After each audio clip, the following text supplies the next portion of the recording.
né, pela iniciativa que o ILEA, né, que é dirigido pelo colega José Vicente, teve em promover esse conjunto de debates. Então, acho que é um papel super importante que o ILEA tem cumprido, não só em relação a esse tema das eleições que aflige a todos nós, né, neste momento tão tenso que estamos vivendo, mas também sobre outros temas, tantos, né, que já vêm sido debatidos. Eu peço desculpa pelo D ali no final da URGS. Foi a última coisa que eu fiz no PowerPoint, correndo antes de sair de casa, e não percebi que tinha trocado. Então, é um Szinho ali. Então, o que eu vou trazer aqui são alguns dados sobre políticas sociais, focando um pouco na Seguridade Social, e para que a gente pense para que a gente pense quais são os pontos-chave que nós devemos prestar atenção no debate eleitoral em relação a essa questão das políticas sociais e as propostas, né, presidenciais em relação a isso, né. Então, aqui, para que a gente tenha uma ideia, porque se costuma argumentar muito que o Brasil tem uma tributação escandinava, né, o que não é verdade, e oferece políticas sociais dos piores países do mundo, o que também não é verdade. Então é importante que a gente situe, né, o que acontece em termos de políticas sociais no Brasil, pensando comparativamente com outros países do mundo. Tá? Onde é que a gente aponta aqui, né? Então, o que a gente percebe é que o Brasil aumentou muito, né, o seu gasto. Aí embaixo, tá, estou apertando o lugar errado. O Brasil aumentou muito o seu gasto social, se a gente compara o que gastava em 1990, né, logo após a Constituição, o que passou a gastar em 2000 e o que veio a gastar em 2015. Tá? Então, há um crescimento muito importante em termos de gasto social. Isso é um indicador, o gasto social, esse é o gasto social federal. Isso é um indicador muito importante, né, para a gente pensar o que aconteceu com as políticas sociais no Brasil. Se a gente olha os países desenvolvidos, né, com um estado de bem-estar social muito forte, consolidado, a gente percebe que, mesmo assim, o Brasil fica bem abaixo. Né? Por outro lado, se a gente pensa em termos do padrão do Brasil, comparando com outros países da América Latina, eu que dou aula sobre políticas sociais comparadas, né, é uma coisa que me traz muita satisfação, e eu espero que eu continue satisfeita nos próximos anos, não tenho certeza, né, que é observar que, quando eu comecei a dar aula sobre isso, lá nos anos 70, o Brasil se situava, em termos dos indicadores sociais em geral, e inclusive em termos de gastos sociais, ele se situava entre os piores países da América Latina. Quer dizer, tinha um PIB alto, tinha um PIB per capita médio e tinha indicadores sociais terríveis. Tá? E o Brasil hoje, ele se encontra nos diversos tipos de classificação em termos de tipologias de estados de bem-estar social, ou que é meio pesado de falar em estados de bem-estar social na América Latina. Então, a gente pode pensar em termos de um estado social, os diferentes autores vão trabalhar de diferentes formas, né, essa denominação. Mas, de qualquer forma, os sistemas de proteção social na América Latina, hoje o Brasil se encontra no topo. Né? Então, ele se encontra ao lado dos países que, historicamente, foram considerados aqueles que tinham políticas sociais mais abrangentes, que são os países pioneiros, a Argentina, Uruguai e Chile, e a Costa Rica, que é o ponto fora da curva, né? que sempre tem uma diferença importante em termos de melhores condições sociais. Então, o que esse indicador aqui nos revela, né, o crescimento deste tipo de indicador, ele aparece também quando se avalia, né, o nível de abrangência da proteção social no Brasil e os indicadores sociais que melhoraram muito, né, em termos de abrangência das políticas, enfim. Aqui eu trouxe uma outra comparação para a gente pensar essa composição do gasto social, né? Aqui é 2015, sobre o total, né, do gasto social federal. O maior gasto é, sem dúvida, o gasto com a Previdência Social, que é mais da metade do que se gasta em termos de políticas sociais no Brasil. Tá? A educação é o segundo setor onde se gasta mais, né, nesse tipo de classificação clássica, né, do que são os setores de política social. Saúde vem logo a seguir, né? Depois assistência social, enfim. E a gente observa algumas tendências, né, ao longo do tempo, né? A mais expressiva, que vem sendo apontada pela literatura, é o crescimento muito forte da assistência social, né? Do gasto com assistência social. Né? A educação e cultura mais ou menos se mantém, expande um pouco, a organização agrária não se expande, né? Na verdade é até um decréscimo num certo período, saneamento básico cresce razoavelmente bem, a previdência social, embora seja o gasto maior, ela tem decaído em termos vamos dizer assim, da proporção do gasto social que ela ocupa, né? Que ela representa. Tá? Então, isso também é para a gente ter trabalho e emprego, que inclui tantas políticas de qualificação profissional, que são as chamadas políticas ativas, né, do mercado de trabalho, quanto também o seguro-desemprego, que é incluído aqui, né, porque ele é uma política passiva, embora com recursos previdenciários, mas é um tipo de ação passiva do mercado de trabalho, né. Enfim, dá para a gente ter uma ideia de como é que é essa distribuição em geral, tá? Aqui, focalizando um pouco mais no que seria o gasto da Seguridade Social, especificamente, né? E aqui eu quero fazer um ponto que eu acho que é importante, já chamando a atenção daqueles que são os pontos que nós precisamos prestar atenção no debate dos presidenciáveis, né? A nossa Constituição ela é chamada Constituição Cidadã, principalmente porque ela tem um capítulo completamente inovador em relação a todas as constituições que o Brasil teve anteriormente, né? Que é o capítulo da Seguridade Social. Então, ela é diferente por quê? Porque os direitos assegurados aos brasileiros, né, pelas constituições anteriores, eles eram direitos políticos, civis, e em termos de direitos sociais, unicamente aqueles derivados do trabalho formal. Tá? Então, era o trabalhador formal que tinha direito, então, vamos dizer assim, a benefícios e serviços previdenciários. Então, a Constituição, ela é cidadã por isso, porque ela inaugura um conjunto de outros direitos, né? De outra ordem também, mas eu estou chamando a atenção desses da área social. Tá? Então, ela inaugura esses direitos. Tá? Então, a Seguridade Social ela é composta por esses 3 pilares: a Previdência Social, que é contributiva, a assistência social, aqueles que necessitam, e a saúde é um direito universal, o acesso a serviços e benefícios de saúde é um direito universal de todos os cidadãos brasileiros. Tá? Então, ela é realmente muito inovadora em termos das constituições que até então o Brasil tinha. Então, esse aqui é para a gente ter uma ideia também da distribuição dos gastos em termos de Seguridade Social, e também uma coisa que eu acho que é importante vocês darem uma olhada, procurarem nos textos, né, os valores, porque a gente começa a ouvir tantos bilhões, tantos milhões, tantos isso, tem uma ideia de quais são, da onde que está se partindo. Então, quantos bilhões estão destinados a cada uma dessas áreas fundamentais, né, de política social ou de outras áreas também que nos interessem por alguma razão. Então, em termos federais, né, a gente vê que os benefícios previdenciários, eles correspondem a esse valor. Existem diferentes formas de fazer esses cálculos, então vocês vão encontrar uma variação que vai de 390 a 400 e alguma coisa, tá? Bilhões de reais. O que se gasta com benefícios, a área de saúde, que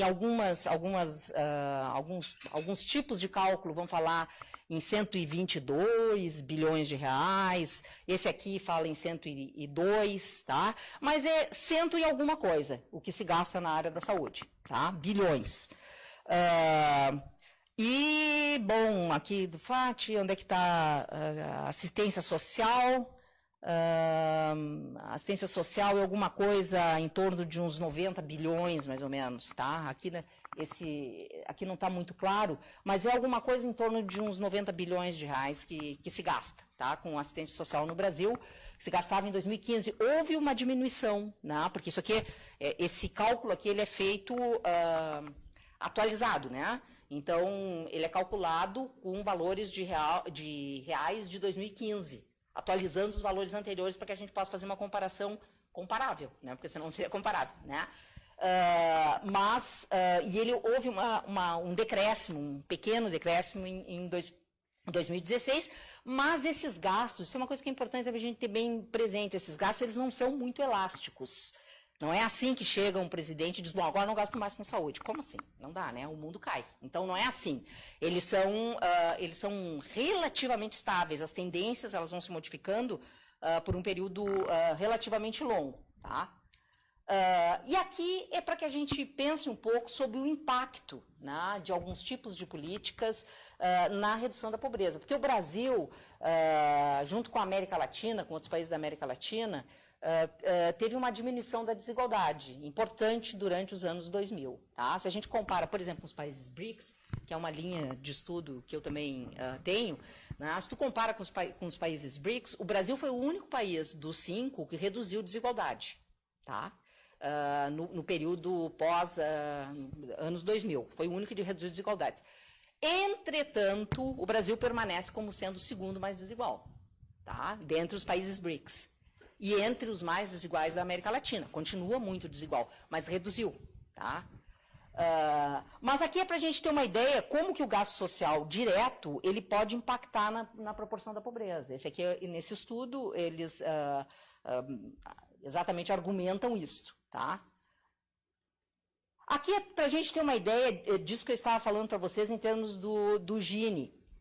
O Gini é um indicador de desigualdade social. Ele tem alguns problemas, porque ele não pega muito bem vamos dizer assim, o trabalho, as rendas não monetárias, ele não pega, quer dizer, não pega muito bem, não, ele não pega as rendas não monetárias, ele também tem alguma dificuldade para pegar as rendas que não estão no setor formal, então são feitas algumas estimativas, mas, de qualquer forma, é o melhor indicador para estudos comparados, né, que se tem sobre desigualdade. Então, se a gente observa que o Brasil, né, a gente vê que o Brasil ele diminuiu o Gini, tá? O que é bom. O Gini é um indicador que a gente lê ao contrário. Quanto mais baixo, melhor, tá? Então, ele reduziu, o que é muito bom. Só que, comparem a altura do nosso Gini diminuído em relação, por exemplo, à Ásia emergente, à América Latina, tá? Quer dizer, a Ásia, né? A América Latina, a Europa, os países nórdicos, né? E a zona do euro. Então, mesmo com a redução, o Brasil continua sendo muito desigual. Tá? Então, isso também é uma questão para a gente prestar bem atenção. Quer dizer, fazer poupança com políticas sociais, né? Resolver déficit público, resolver problemas de ajuste econômico com políticas sociais num país extremamente desigual, né? Eu diria que é perverso, né? É socialmente perverso. Não há outro termo que se utilize. Né? Bem, aqui em termos de gasto social, e apenas para a gente ter uma ideia dos padrões culturais, o Brasil aqui é outra forma de mostrar aquilo que eu já havia mostrado antes, que é o fato de que o Brasil aumentou, né? Não apenas o Brasil, a América Latina, uma tendência mais geral. Isso eu costumo dizer para os meus alunos quando eu dou aula sobre políticas sociais comparadas, a gente pensa que o Brasil é diferente. No Brasil é muito parecido com o resto da América Latina. Tá? Tem muitas similaridades em várias coisas, inclusive nesse padrão aqui, ó, se a gente olha. E aqui nós entramos numa outra questão que é para a gente prestar atenção, que é a questão das fontes de financiamento das políticas sociais. Tá? Porque aí nós entramos num problema sério, que os presidenciáveis têm, alguns deles, já se manifestado a respeito, porque o sistema tributário brasileiro ele é extremamente regressivo. Tá? Ele é muito, muito calcado em tributos indiretos, tributos do consumo. Então, a maior parte dos brasileiros são pobres, né? E não é uma pequena parcela, é a grande maioria dos brasileiros é pobre, né? Quando o pobre compra 1 quilo de feijão, ele está pagando a mesma coisa que nós, professores universitários, pagamos e que os muito ricos pagam. Ele paga a mesma coisa. Né? Então, o tributo menos, vamos dizer assim, menos socialmente justo é o tributo sobre consumo, que é o tributo muito forte que o Brasil tem. Além disso, o outro tipo de tributo que o Brasil tem muito carregado é o tributo relacionado àquilo que o trabalhador paga como contribuição para a Previdência Social, que é alguma coisa em torno de uns 13% dos tributos gerais, e olhem como é muito, né? Dos tributos gerais, e o tributo que o patrão paga, tá? Que os patrões pagam, que é aquela parte da Previdência Social, mais CONFINS, contribuição sobre o lucro líquido, que são as principais, tem mais PIS, PASEP, tá juntando tudo, é uma proporção muito grande, só que o cara que está produzindo, que é o empregador, que é o dono da empresa, ele transfere. O trabalhador não tem como transferir, né, o custo da previdência social dele ou de outras coisas.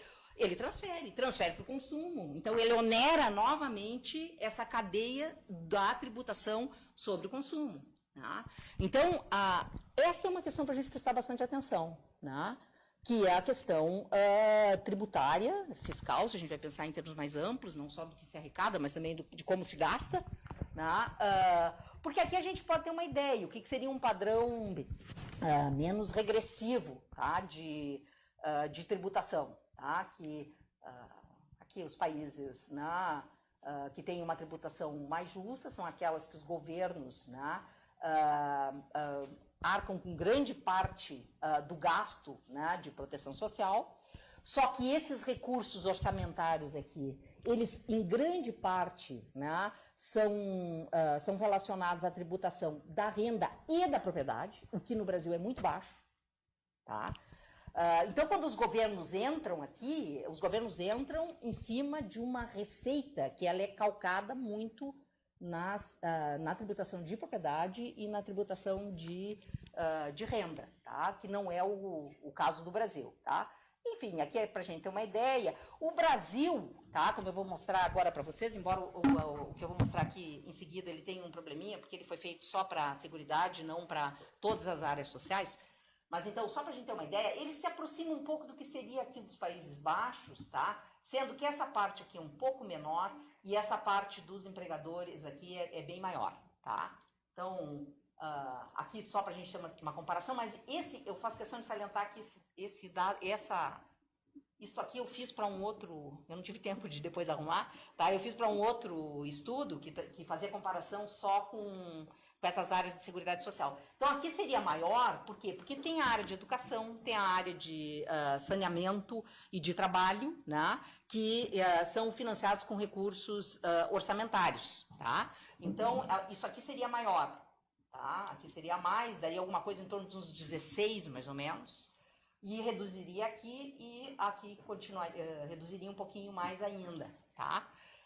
De qualquer forma, é muito do gasto da proteção social no Brasil que vem das contribuições, tá? Tanto de empregados quanto de patrões, sendo que fundamentalmente são de patrões, só que, como eu disse para vocês, o patrão passa adiante e aí entra na cadeia, né, do imposto sobre consumo de serviços e bens, tá?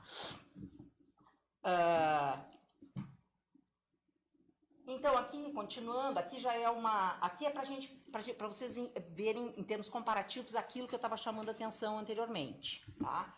Olhem aqui. Aqui está o Brasil. Olha o que o Brasil tributa em termos de patrimônio, tá? Compare com os Estados Unidos, paraíso liberal. Olha aqui. É menos da metade, tá? Olhem aqui, né, sobre a renda nos Estados Unidos, paraíso liberal, modelo, né, dos nossos liberais. Né? Olha o que o Brasil tributa sobre a renda. Tá? Olha o consumo. Tá?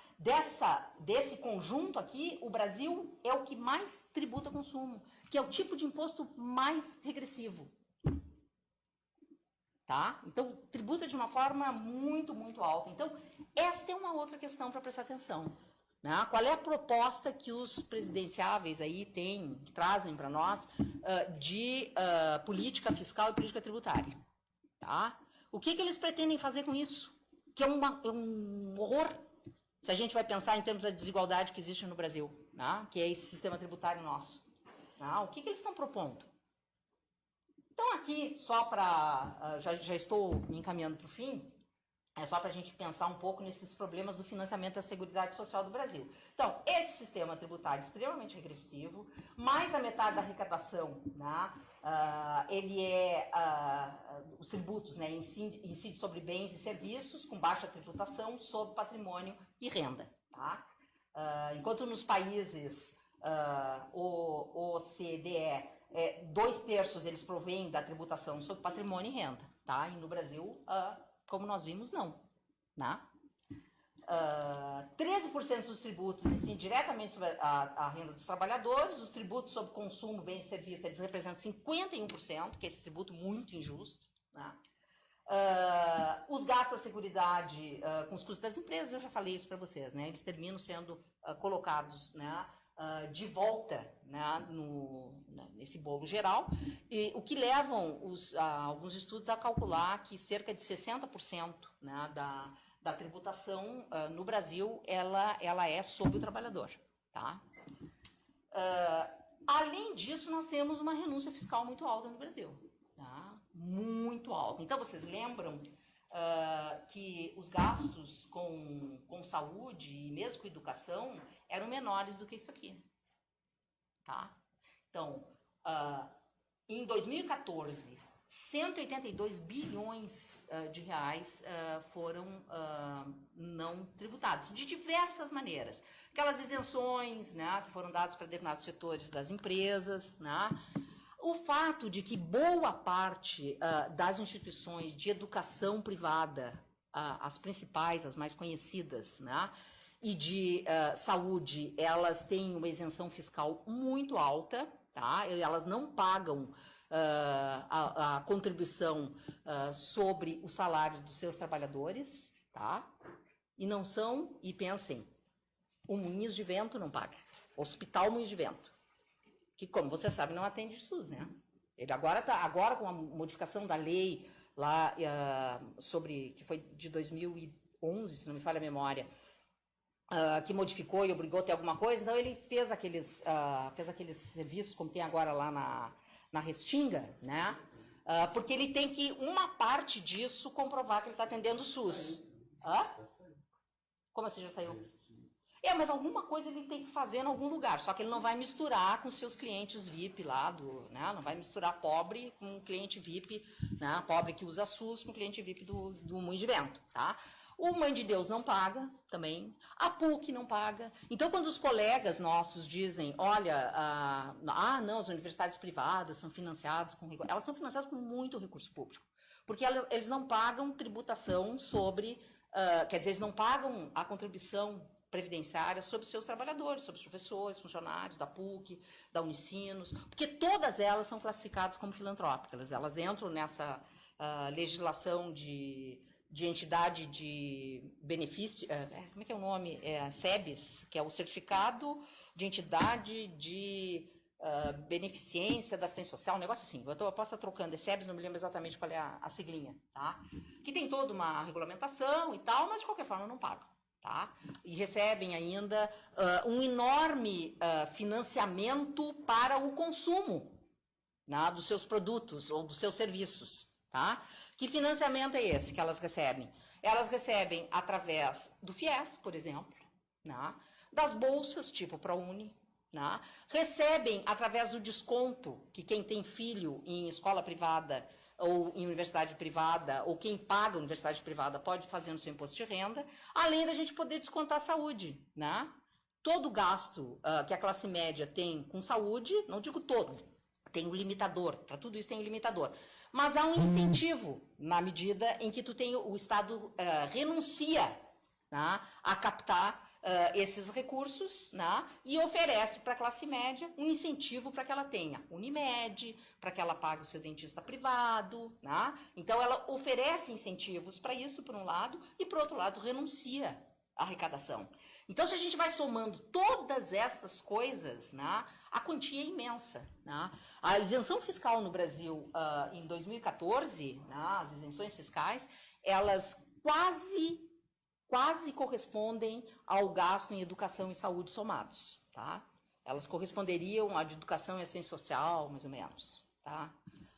Então, é muita coisa. O de saúde e assistência social, tá? Mais ou menos corresponderia a isso. Tá? Além disso, nós temos a DRU, tá? Que é a DRU significa desvinculação das receitas da União. Tá? Que isso foi criado, eu não me recordo exatamente, foi na época do Fernando Henrique ainda, inicialmente era em 10%, depois modificou para 20%, agora já está em 30%. Então, 30% das receitas vinculadas, tá? Elas podem ser usadas pelo governo federal ao seu, vamos dizer assim, à sua discrição, ao seu poder discricionário, tá? Inclusive para pagar dívida, o que for. Tá? O que significa isso? Os 25% que está estabelecido em lei, que tem que ser gasto com a educação, tá? Que está na Constituição brasileira, desses 25%, 1/3 não vai para a educação, porque ele pode ser usado conforme o governo federal resolver. Tá? Na área da saúde, que foi aprovada aquela emenda, e tem, eu não me lembro, tu lembra, Luciana, qual é o valor do governo federal? Eu me lembro agora de cabeça, mas seria, sei lá, digamos que seja 7%. Desse 7%, 1/3 pode ser usado como o governo quiser. Tá? Então, isso é uma outra questão, né? Que, na verdade, tira recursos, inclusive da Previdência Social. Tá? Então, as receitas de contribuição, né, que os trabalhadores pagam e que os empregadores pagam, né, quase 1/3 disso, 30%, não vai para a Previdência, pode ser usado de outras formas pelo governo federal. Tá? Isso é uma discussão de gestão muito polêmica. Alguns dizem que realmente essas vinculações elas limitam muito a capacidade do gestor fazer política, mas ao fim e ao cabo tira da área social. Tá? Independentemente se está correto ou não está, do debate em torno disso, tira da área social. Então, aqui eu já vim adiantando, né, o que eu considero importante para a gente prestar atenção. Tem outras coisas, né? Mas são essas questões. Por exemplo, a questão da reforma fiscal, tributária, né? O que eles estão dizendo, né, sobre tributação da renda e patrimônio, porque isso tem que mudar. Se não mudar, o desastre continua, né, em termos de perversidade do nosso sistema de arrecadação e dos poucos recursos para a área social. Essa questão dos princípios da seguridade, que eu já mencionei, isso aqui, na minha opinião, é intocável. De tocar nisso, que transformarem, por exemplo, como nós já tivemos alguns dirigentes, infelizmente, até do SUS, nessa gestão do Temer, o ministro da Saúde, ele chegou a defender isso, depois se retratou e tal, porque teve muita reação, porque a ideia dele era fazer, não, tem que ter seguro, tem que ser um segurão tipo Obamacare, tá? Que nos outros países todos já é assim, que não sei o quê, que se é a tendência, realmente é a tendência. O Brasil, de certa forma, é uma exceção, junto com a Inglaterra e alguns outros poucos países, onde a saúde é considerada como um direito social, então ela não é vinculada a contribuições. Porque quando vincula, como existe em diversos países do mundo, tu começa a ter dois tipos de serviço. Embora o Brasil tenha, né? Embora o Brasil tenha, porque tem todo o mercado de seguros privados. Só que a gente tem que prestar atenção no seguinte: o mercado de seguros privados no Brasil, ele atende a cerca de 40 milhões de brasileiros. Só. Tá? Não é mais do que isso. E a maior parte desses 40 milhões de brasileiros, que já foi um pouco mais, mas agora com a crise, muita gente perdeu. Tá? Desses 40 milhões, é uma proporção muito pequena que tem o seguro VIP. A maior parte tem aqueles segurinhos bem mais ou menos, que compra na sua cidade ou que o seu patrão oferece, que é muito limitado em termos da cesta de serviços. Tá? Então, são 40 milhões, que não significa que são 40 milhões que tem seguro VIP. Os VIP são bem poucos, bem menos. Tá? A outra questão é é a manutenção dos princípios das leis complementares em termos de responsabilidades federativas, um grande avanço que o Brasil teve, apesar de todos os problemas, em diversas áreas sociais, é essa questão vamos dizer assim, da gestão, né, que foi transferida em grande parte para os municípios. Existem alguns movimentos no sentido de organizar isso melhor em termos de regiões, né? Mariana que fez a dissertação dela sobre isso, né? A Marina, né, que fez a dissertação sobre isso na área da saúde. Então, existem alguns movimentos, né, no sentido de organizar melhor, mas a boa parte das áreas sociais houve essa municipalização importante, ou pelo menos uma organização mais estável das responsabilidades federativas e também do tipo de recurso que a federação, que cada unidade da federação recebe, tá? Na área da saúde, assistência social, enfim. Na área da educação é um pouco diferente, mas ficou mais clara as responsabilidades federativas também na área da educação, tá? E o tipo de reforma da Previdência proposto, tá? Porque reforma da Previdência, gente, eu acho que é inevitável, e aliás ela já vem ocorrendo. Só que essa reforma ônibus que o Temer propôs, isso não se viabiliza em país nenhum do mundo, a não ser com ditadura, tá? Não passa, né? Porque a Previdência ela é uma área... Me permite só mais um minutinho, só para eu concluir. Eu sei que eu já ultrapassei meu tempo, mas... Tá, só para concluir. A Previdência, assim como a área de educação, elas são um pouco diferentes. A educação, em relação às outras áreas sociais, né, ela aparece nas constituições ou nas leis dos países, né, muito cedo, como obrigação. Tá? Então, a educação ela tem um elemento civilizatório que ele não é visto só como um direito do cidadão, ele é visto também como obrigação. Há punições, por exemplo, né, para as famílias que não colocam seus filhos na escola. Em diversos países do mundo é desta forma, porque a educação ela é vista como direito, mas também como obrigação, para participar dessa, vamos dizer assim, da civilização, né, a que essas pessoas fazem parte. E também porque é uma condição de socialização básica, inclusive, para o mercado de trabalho, né, gente? Porque, né, se o cara não consegue nem ler e escrever, ele dificilmente vai conseguir, inclusive, participar do mercado de trabalho. A área da Previdência, ela é muito derivada de uma relação contratual entre trabalhador e empregado. Ela é talvez a mais próxima de uma relação contratual tipo direito civil, de todas as áreas sociais. Por quê? Porque é como se o Estado, né, quando tu tem as previdências nacionais, como é o caso do Brasil, né, como se o Estado dissesse para nós, eu não acredito que tu vás poupar para um momento de necessidade. Tá? Então, eu vou pegar um pedaço do que seria o teu salário, que o teu patrão pagaria, um pedaço do que seria o teu salário que tu gastaria em consumo e vou guardar. Mas a pessoa trabalhou. É derivado da sua relação contratual no mercado de trabalho. Tá? Então, por isso ele é muito difícil de mexer. Porque as pessoas consideram isso quase como um patrimônio seu. Né? E ela é muito, vamos dizer assim, estruturalmente vinculada às relações contratuais, capitalistas, típicas de mercado. Então, é muito difícil mexer. Né? Em todos os países do mundo, lembra, na França, a zona, que foi quando aumentaram a idade mínima. Então, ele é muito difícil de mexer. Na Rússia, agora está em uma convulsão em função disso. Né? Então, mas a reforma vem ocorrendo. A reforma de 98, no governo do Fernando Henrique, a reforma de 2003, com o Lula. Houve modificação no direito às pensões, foi, agora, se não me falha a memória, em 2017. Foi? Antes, 15, né? Acho que ainda foi na Dilma.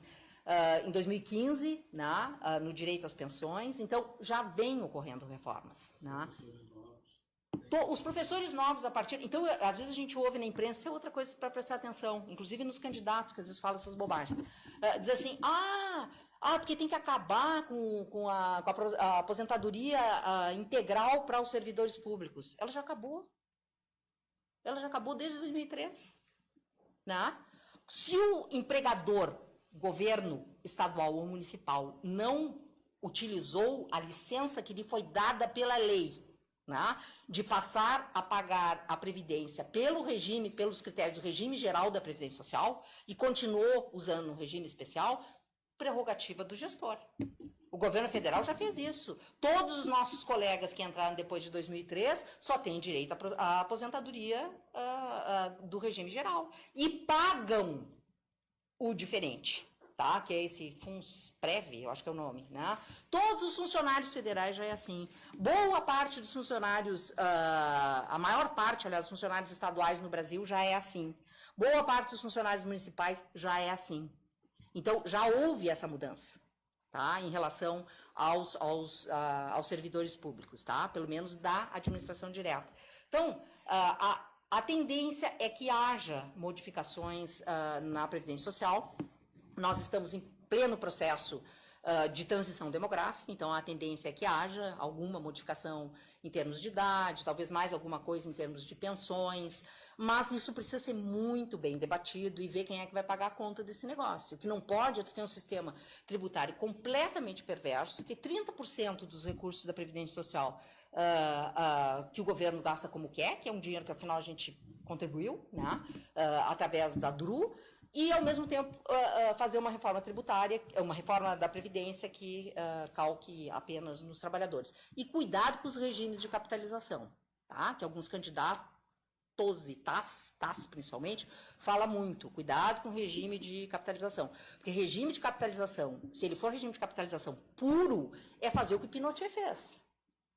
Tá? Tu acaba com a solidariedade entre os trabalhadores, só os trabalhadores pagam, né? Então cuidado com isso. Até pode haver uma combinação entre um regime, que eu acho que a tendência talvez vá por aí, entre um regime de repartição na base e algum tipo de capitalização diferenciado por categoria, sei lá eu. Alguma coisa nesse sentido até é possível se pensar e provavelmente vai se caminhar para alguma coisa nesse sentido. Agora, tem que mexer nas aposentadorias especiais, à exceção dos militares.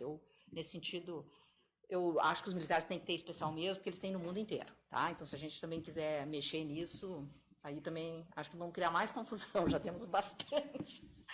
Não, mas, enfim, é apenas algumas questões, né, que eu trouxe para dar um panorama geral do que eu estou prestando atenção, pelo menos, quando eu ouço os presidenciáveis e as propostas. Tá? Então é isso.